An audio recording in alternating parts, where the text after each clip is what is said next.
ಅದು 10 ಕಿಲೋ ಕೊಡ್ತೀನಿ ಅಂದ್ರು.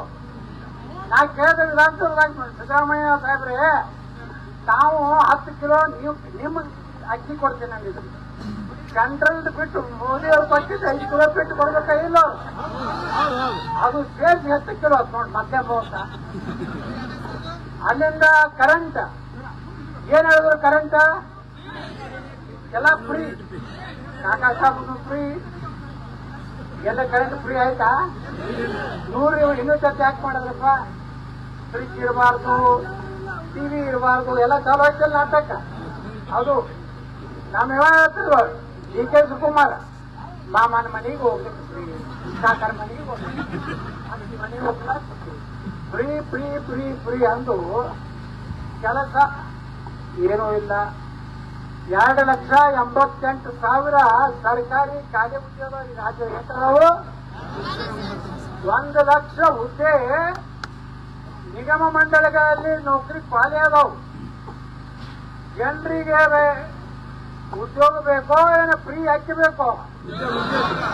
ನೋಡ್ರಿ, ಎಲ್ಲ ಹಳ್ಳಿಯಾಗ ಪಾಪ ನಮ್ಮ ಹಿರಿಯರು ಹೊಲ ಮನಿ ಒತ್ತಿ ಇಟ್ಟು ಇಂಜಿನಿಯರಿಂಗು, ಮೆಡಿಕಲ್ಲು, MBO ಏನೋ ಕೆಲಸ ಹೋಗ್ಬಿಟ್ಟಿರ್ತಾರೆ, ಏನೋ ಸರ್ಕಾರಿ ನೌಕರಿ ಸಿಗ್ತದೆ, ಹೌದಿಲ್ಲ? ಈಗ 2,88,000 1 ಲಕ್ಷ ಹಿಡಿದ್ರೆ ಏಟಾಯ್ತು? 3,88,000 ಕರ್ನಾಟಕ ಹುದ್ದೆತಾರೆ. ಮತ್ತೆ ಪ್ರತಿ ವರ್ಷ ರಿಟೈರ್ಡ್ ಹಾಕೋದು ಹೋಗ್ತಾರಲ್ಲ, ಆ ಹುದ್ದೆನೂ ತುಂಬಲಿಲ್ಲ, ನೌಕರಿ ಸಿಗಲಿಲ್ಲ. ಏನು 2,000 ರೂಪಾಯಿ ಕೊಟ್ರೆ ಉದ್ದಾರ ಆಗುತ್ತೇನೋ? ಒಂದು ಕುಟುಂಬಕ್ಕೆ ಒಂದು ನೌಕರಿ ಅಂತಂದ್ರೆ ಇಡೀ ಆ ಕುಟುಂಬವನ್ನ ನಾವು ಇವತ್ತು ಜೀವನ ಮಾಡಬಹುದು. ಆದ್ರೆ ಸಿದ್ದರಾಮಯ್ಯನವ್ರು ಬಂದ ಮ್ಯಾಗ ಯಾವ ನೌಕರಿಗಳು ಯಾವ ಕರೀಲಿಲ್ಲ. ಕರ್ದಾರೇನ್ರಿ? ಎಷ್ಟು ನಿರುದ್ಯೋಗ ಯುವಕರು ಕಟ್ಟಿ ಮ್ಯಾಗ ಕೂತು ಕಟ್ಟಾಡ್ಕೊಂಡು ಕೂತಾರೆ ಇಲ್ಲಿ ಊರಾಗ, ಬರೇ ಮೊಬೈಲ್ ನೋಡಿ ಕೂತಾರಿಲ್ಲ ಎಲ್ಲಾರು. ಯಾರೆಲ್ಲ ಕರೀತಾರೆ, ನೌಕರಿ ಕರೆದು ಹೋಗ್ಬೇಕಂತೇಳಿ ಪಾಪ. ಇವತ್ತು ನೋಡ್ರ, ನಾವು ನೋಡ್ತೀವಿ ಬಿಜಾಪುರದ ಬಾಗಲಕೋಟೆ ಜಿಲ್ಲಾದ ಎಷ್ಟೋ ಹುಡುಗರು ಬೆಂಗಳೂರಿನಾಗ ಬರೀ 15,000 17,000 ರೂಪಾಯಿ ದುಡಿಗೆ ಹಾಕತ್ತಾರ. ಟೊಯೋಟಾ ಕಂಪನಿಯೋ ಅಲ್ಲೋ ಇಲ್ಲೋ ಅಂತಾರೆ. 15,000 ರೂಪಾಯಿದಾಗ 3,000 ರೂಪಾಯಿ ಬೆಂಗಳೂರಿನ ರೂಮ್ ಬಾಡಿಗೆ ಹೋಗ್ತದೆ. ಹಳ್ಳಿ ಈ ಊರಾಗಿದ್ದವ್ರೆ ಅವ್ರಿಗೆ ಮಕ್ಕಳಿಗೆ ರೊಕ್ಕ ಕೊಡ್ತಕ್ಕ ಪರಿಸ್ಥಿತಿ ಇದೆ. ನಮಗೆ ಬೇಕಾಗಿದ್ದು ಉದ್ಯೋಗ, ನಮಗೆ ಬೇಕಾಗಿದ್ದು ನೀರಾವರಿ. ಇವತ್ತು ಮುಳುಗಡೆ ಆಗುವುದು ಏನೋ 1.5 ಲಕ್ಷ ಎಕರೆ.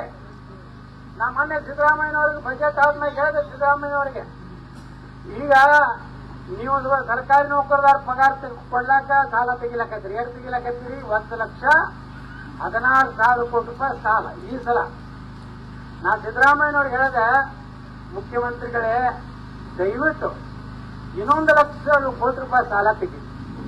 ನಮ್ಮ ಕೃಷ್ಣಾ ಮೇಲ್ದಂಡೆ ಯೋಜನೆ ಸಂಪೂರ್ಣ ಮಾಡಿದ್ರು. ಒಮ್ಮೆ ರೈತರಿಗೆ ಒಮ್ಮೆ ಭೂ ಪರಿಹಾರ ಕೊಟ್ರ ಅವ್ರು ಮತ್ತೊಂದ್ ಕಡೆ ಹೊಲ ಇಡ್ತಾರ, ಮನಿ ಮಾಡ್ಕೋತಾರ, ಜೀವನ ಮಾಡ್ತಾರೆ.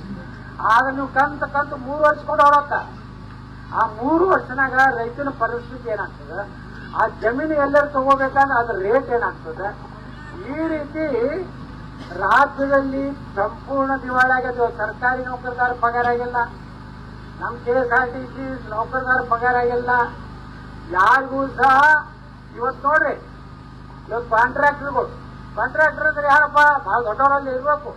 ಸಣ್ಣ ಸಣ್ಣ ಹಳ್ಳಿಯಾಗ ತಾಲೂಕಾ ಕೇಂದ್ರ ಕಾಂಟ್ರಾಕ್ಟ್ ಮಾಡುವಂತವ್ರಿಗೆ ಸುಮಾರು 4,500 ಕೋಟಿ ರೂಪಾಯಿ ಬಾಕಿ. ಎಷ್ಟೋ ಕಡೆ ಕಾಂಟ್ರಾಕ್ಟರ್ ಆತ್ಮಹತ್ಯೆ ಮಾಡ್ಕೊಳಕತ್ತಾರ. ನಾನು ನಿನ್ನೆ ಒಂದು ವಾಟ್ಸಪ್ನಾಗ ಮೆಸೇಜ್ ಬಂತು.